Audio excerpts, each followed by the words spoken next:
చాలామంది ఏమనుకుంటారంటే పేరెంటింగ్ అనేది న్యాచురల్గానే వస్తుంది, దానికి నేర్చుకోవడం ఎందుకు, ట్రైనింగ్ ఎందుకు, మా అమ్మా నాన్నలు మా తాతలు వాళ్ళందరూ నేర్చుకొని ఇస్తే మేము ఇట్లున్నామా అని అంటారు. కానీ మారుతున్న మన జీవన విధానం, టెక్నాలజీ ఇన్ఫ్లుయెన్స్, మనిషి యొక్క ఆస్పిరేషన్స్, సమాజం నిరంతరం ఒత్తిడి చేసే పోటీ, ఇంత ప్రెషర్గా ఉన్న వాతావరణం లోపల డెఫినెట్గా పేరెంట్ తను ఎట్లుండాలి, తను స్పౌజ్ ఎట్లా ఉంటే వాతావరణం చాలా ఆరోగ్యవంతంగా ఉంటుంది, స్వేచ్ఛాయుతంగా ఉంటుంది.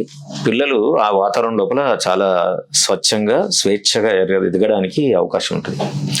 అలాంటి వాతావరణాన్ని ఎప్పుడైతే పేరెంట్స్ క్రియేట్ చేయడానికి తపన పడతారో అప్పుడు వాళ్ళని తెలియకుండానే ఎక్కడ నేర్చుకోవాలి, నేను ఏం నేర్చుకుంటే నేను ఇంకొంచెం బాగుంటాను, అది వాళ్ళ పిల్లలకు చాలా శక్తిని ఇస్తుందనే ఆలోచన వస్తుంది.